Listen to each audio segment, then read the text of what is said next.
សួស្តីអ្នកទាំងអស់គ្នា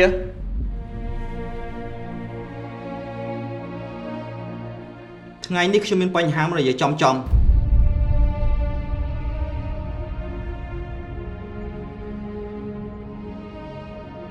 យៈពេល3ខែចុងក្រោយនេះក្រុមហ៊ុនបានធ្លាក់ចំណូលខ្លាំងបើសិនបើយើងមិនកាត់បន្ថយចំណាយបុគ្គលិកទេយើងនឹងមានហានិភ័យក្រុមហ៊ុនអាចប្រឈមនឹងការបិទទ្វារមេចង់មានន័យថាមិនមេកាត់បន្ថយការចំណាយមែនមេប៉ុន្មានហើយយើងត្រូវដកបុគ្គលិកចេញខ្លះប៉ុន្តែបងខៃបងនិយាយថាពួកយើងគឺជាគ្រួសារតែមួយឯខៃយើងជាទូកមួយគ្នាឯបងមិនបានត្រូវដកចេញចឹងបងអ្វីដែលយើងត្រូវធ្វើនៅពេលនេះគឺឲ្យគ្រួសារមួយនេះមានឈ្មោះមានតកោបន្តទៅមុខទៀតហើយទូកដែលយើងកំពុងជិះនេះវាចិត្តលេងហើយខ្ញុំសង្ឃឹមថាអ្នកទាំងអស់គ្នានឹងយល់អាចសម្រាប់បានសាស្ត្រាហ្វៀមសូមជូនភាពយន្តជីវិតរឿងសម្ពាធជាមេសហការឧបត្ថម្ភដោយ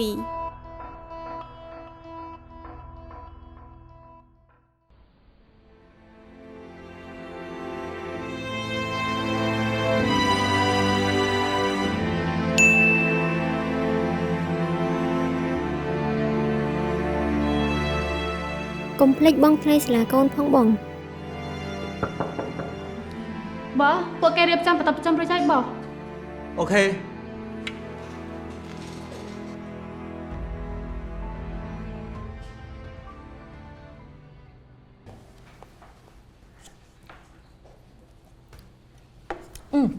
បងឯងជឿដូចខ្ញុំហ្មងខ្ញុំគិតថាឆ្នាំហ្នឹងដឹងតែបោះគាត់ឡើងបណ្ដោះឲ្យហើយហ្នឹងហើយច្បាស់ហើយពួកយើងច្បាស់ជួយឡើងមុខខ្លួនឯងជប់ផងទៅមើលទៅសួស្តីអ្នកទាំងអស់គ្នា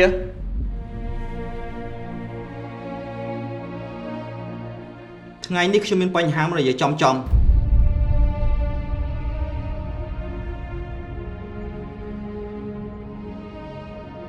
រយៈពេល3ខែចុងក្រោយនេះក្រុមហ៊ុនបានធ្លាក់ចំណូលខ្លាំងបើសិនបើយើងមិនកាត់បន្ថយចំណាយបុគ្គលិកទេយើងនឹងមានហានិភ័យក្រុមហ៊ុនអាចប្រឈមនឹងការបិទទ្វារ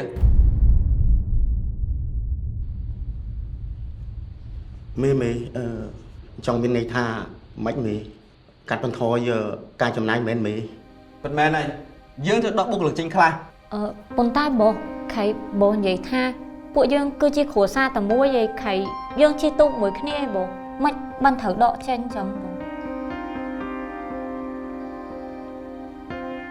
អ្វីដែលយើងត្រូវធ្វើនៅពេលនេះគឺឲ្យគ្រួសារមួយនេះមានឈ្មោះមានតកោបន្តទៅមុខទៀតហើយទូកដែលយើងកំពុងជិះនេះវាចិត្តលេងហើយខ្ញុំសង្ឃឹមថាអ្នកទាំងអស់គ្នានឹងយល់អាចសម្រាប់បាន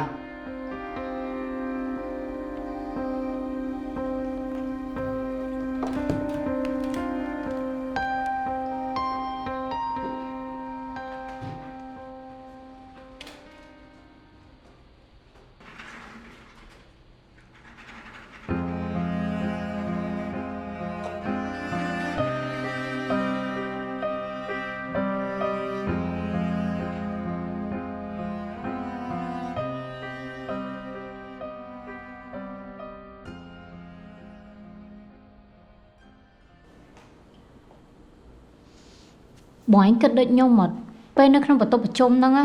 មេអត់មានងាកមើលមុខពួកយើងសំបីតែម្នាក់ខ្ញុំគិតថាប្រកាស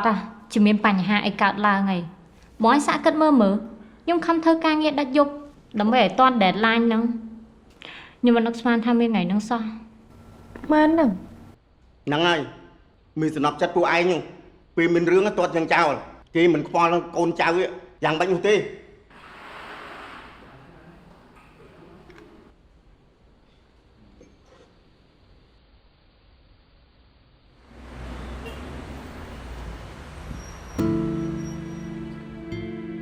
បងខ្ញុំគិតថារឿងនេះអត់គួរធ្វើវាតែម្នាក់ឯងអញ្ចឹងឯណាបងមែនហើយគ្រប់ការសម្រេចចិត្តរបស់ខ្ញុំធ្វើឲ្យអ្នកខ្លះត្រូវរងគ្រោះ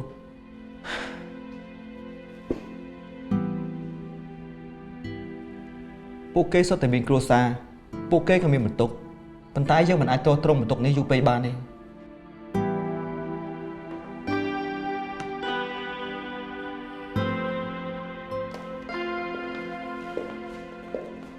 ពីមុនខ្ញុំធ្លាប់គិតថា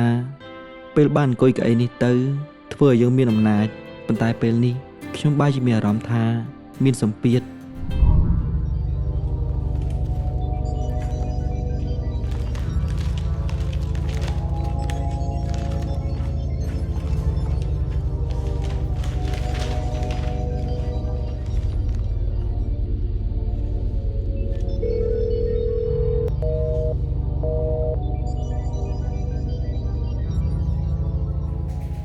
យើងអាចផ្ដល់ឲ្យខាងបងនៅកម្ចីរយៈពេលខ្លីបាន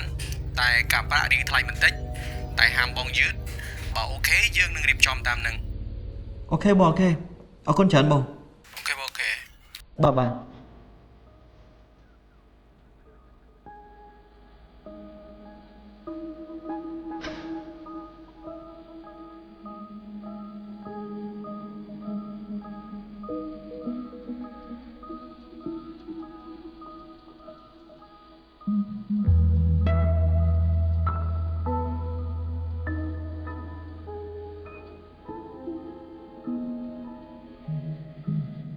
ពេលដែលយើងធ្លាក់ខ្លួនគ្រប់គ្នានឹងលែងជឿជាក់លើយើងក្នុងសប្តាហ៍នេះខ្ញុំនឹងប្រកាសដកបុគ្គលិក3មុខតំណែងអ្នកដែលចាក់ចេញយើងនឹងមានប្រាក់លើកទឹកចិត្តចំនួនរយៈពេល3ខែហើយអ្នកដែលនៅយើងនឹងប្រឹងប្រែងតស៊ូជាមួយគ្នាបន្តទៀត ប៉ុន្តែបងប្រកាសទេថានឹងត្រូវធ្វើអញ្ចឹង យ៉ាងណាក្រុមហ៊ុនបានសម្រេចចិត្តរួចហើយអ្នកទាំងអស់គ្នាត្រូវចាំថាអ្នកទាំងអស់គ្នាមិនមែនសុទ្ធតែគ្មានសមត្ថភាពទេតែកលៈទេសៈនេះគឺជាបញ្ហាសេដ្ឋកិច្ចអ្នកទាំងអស់គ្នាត្រូវដឹងថាខ្ញុំនេះក៏មានសម្ពាធដែរ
នេះជាកណ្ដាស់អីហ្នឹងបង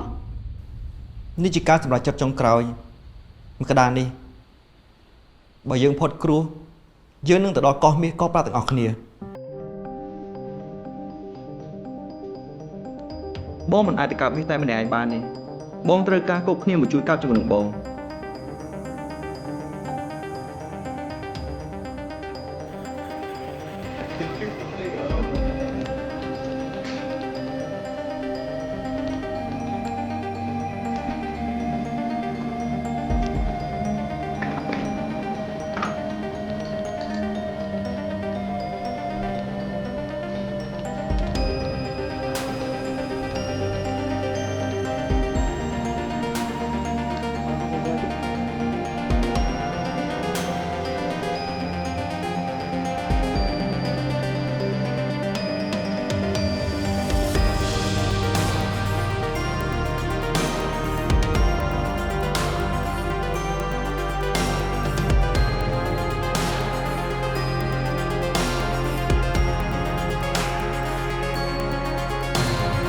មេ